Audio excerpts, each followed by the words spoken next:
शिक्षा विभाग में अनुकंपा के आधार पर नौकरी की मांग को लेकर अभ्यर्थियों का एक दल जेडीयू दफ्तर पहुंची है न्याय की उम्मीद में शिक्षा मंत्री से मिलने। लेकिन ना तो शिक्षा मंत्री से मुलाकात हो पाई और ना ही इनकी मांगे सुनी गई। आप ये जो तमाम अभ्यर्थी देख रहे हैं, इनके परिजन या तो माता या पिता की मौत के बाद अनुकंपा के आधार पर इन्हें नौकरी मिलनी थी। पिछले 4 साल से ये भटक रहे हैं, लगातार विभागों का खाक छान रहे हैं, लेकिन इनकी सूद लेने को कोई तैयार नहीं है। ये पटना के जेडीयू दफ्तर का नज़ारा है, जहां सैकड़ों की संख्या में ये तमाम अभ्यर्थी यहां पहुंच गए हैं। शिक्षा मंत्री यहां आने वाले थे लेकिन नहीं आए और इसी मांग को लेकर ये यहां पहुंचे हैं। आप लोग क्यों जेडीयू दफ्तर क्यों पहुंचे? देखिए, जेडीयू दफ्तर पहुंचने के पीछे हम लोग का था कि आज शिक्षा मंत्री जी का एक जन सुनवाई था, उसी में हम लोग आए हुए थे।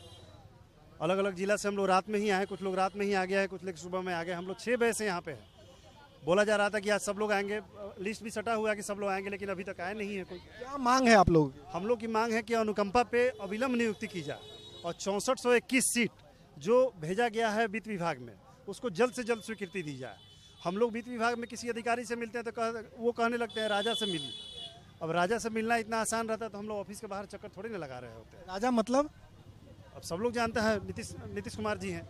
राजा मतलब नीतीश। क्या लग रहा है कि सरकार नहीं सुन रही है? नहीं सर, नहीं सुन रही है सरकार, नहीं सुन रही है। हम लोग के प्रति अनुकंपा के प्रति तो सरकार घिन्ना अपनाए हुए है, इसको बयान नहीं किया जा सकता है। ऐसे कितने लोग हैं जो अनुकंपा पे नौकरी के लिए? पूरे बिहार में 9000 आदमी है। 9000 2023 तक का हम आंकड़ा दे रहे हैं, 24 का आंकड़ा मेरे पास नहीं है। 2015 से रुका हुआ है। 9000 आदमी हो, सरकार सीट दी है 1100, उसमें से भी 550 पे ही बहाली करना है। और उसमें भी आप सुन के आश्चर्य में रहिएगा कि 2020 में 550 सीट दिया गया है बहाली करने के लिए। अभी 300 सीट पे भी बहाली नहीं हुआ है 4 सालों में। लगता है सरकार एकदम से उपेक्षित रखी हुई है, आपकी बात नहीं सुन रही। एकदम नहीं सुनी जा रही है, क्योंकि 2018 का मामला, हम लोग जो भी है 2018 के कैंडिडेट हैं और अब तक 2017-16 जैसा कि अभी आपको संज्ञान में चला, हमारे मित्र जो बताए आपको कि 2015 से यह मामला पड़ा हुआ है और 2015 से अब तक इस पर कोई किसी तरह की कार्रवाई नहीं की गई। बहुत सारे ऐसे जिले हैं जिसमें जो रिक्ति के बावजूद भी कुछ रिक्तियों पे हो पाया और बाकी रिक्तियाँ वैसे ही पड़ी हुई है। सरकार बिल्कुल ही इस चीज़ पे कान में तेल डालकर सोई हुई है, इस पर ध्यान नहीं दिया जा रहा है। एक आश्रित होने के नाते और हम लोग के ऊपर से गार्जियन का साया उड़ जाने के नाते, क्या इस दिन के लिए हमारे गार्जियन इस सरकार की इस विधि व्यवस्था की सेवा किया था? क्या हमारी उम्मीद और इस जनता, एक देश के आम जनता होने के बावजूद, ऊपर से एक आश्रित होने के बावजूद, क्या हम इस सरकार से इतना उम्मीद भी नहीं कर सकते कि हमें अनुकंपा आश्रित को हमें न्याय दिया जाए? टोटल शिक्षा विभाग में कितने आश्रित हैं जिनको नौकरी अभी तक नहीं मिली? अगर नहीं मिली के बात बताएं तो 2020 के आंकड़ा के अनुसार मैं आपको बताऊंगा लिखित रूप से कि हम बेतिया पश्चिमी चंपारण जिले से बिलोंग करते हैं और वहां पे अभी 162 जो ऑलरेडी जो है कि वहां पे आवेदन हो चुका है। पूरे बिहार में 8000 से ऊपर, 8000 प्लस में हमारे अनुकंपा आश्रित अभ्यर्थी अभी रोड पे भटक रहे हैं, जिनके ऊपर से गार्जियन का साया उठ गया है। और समय मृत हो जाने की वजह से, गार्जियन का साया उठ जाने की वजह से किसी भी व्यक्ति के ऊपर कितनी बड़ी जिम्मेवारी या उसे किन किन यातनाओं का सामना करना पड़ता है, ये किसी से छुपा नहीं है। एक मानवता के नाते और एक इंसानियत के नाते अगर देखा जाए तो एक बहुत बड़ी रहम और एक अनुकंपा होगी। और मैं इस सरकार से अपील करूंगा कि हम सभी आश्रितों की इस व्यथा को सुनी जाए और अविलंब यथाशीघ्र जितनी जल्दी हो सके। क्या लग रहा है पूरी तरह से सरकार उपेक्षित कर दी है आप लोगों को? बिल्कुल बिल्कुल।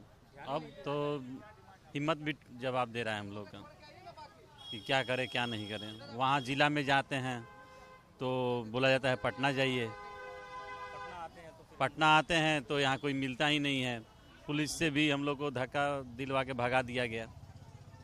सरकारी प्रावधान के मुताबिक यदि किसी की मृत्यु हो जाती है तो उसके बच्चे को अनुकंपा के आधार पर नौकरी देने का प्रावधान है, लेकिन शिक्षा विभाग में करीब 9000 ऐसे आश्रित हैं जो नौकरी के लिए दर दर की ठोकरें खा रहे हैं। इन लोगों के पास जो डेटा है उसके मुताबिक 2023 तक का जो फिगर है उसमें करीब 9000 लोग ऐसे हैं जिन्हें नौकरी नहीं मिली है। तमाम विभागों का चक्कर काट चुके हैं, सचिवालय से लेकर बड़े बड़े आला अधिकारियों तक जा पहुँचे हैं। फाइनली इन लोगों को लगा कि यदि जेडीयू दफ्तर पहुंचकर शिक्षा मंत्री को ज्ञापन देंगे तो शायद न्याय मिल जाए, शायद इस दिशा में काम हो। अधिकारियों का साफ तौर पे इन्हें कहना है कि आप राजा से मिलिए। राजा का आशय बिहार के मुख्यमंत्री नीतीश कुमार से है। इन लोगों ने लगातार कोशिशें भी की है, लेकिन अब तक बिहार के मुख्यमंत्री नीतीश कुमार से मुलाकात नहीं हुई है। नतीजतन ये लोग दर दर की ठोकरें खाने पर मजबूर हैं। सहयोगी कैमरामैन राकेश के साथ भारत एक्सप्रेस के लिए पटना से आशुतोष कुमार।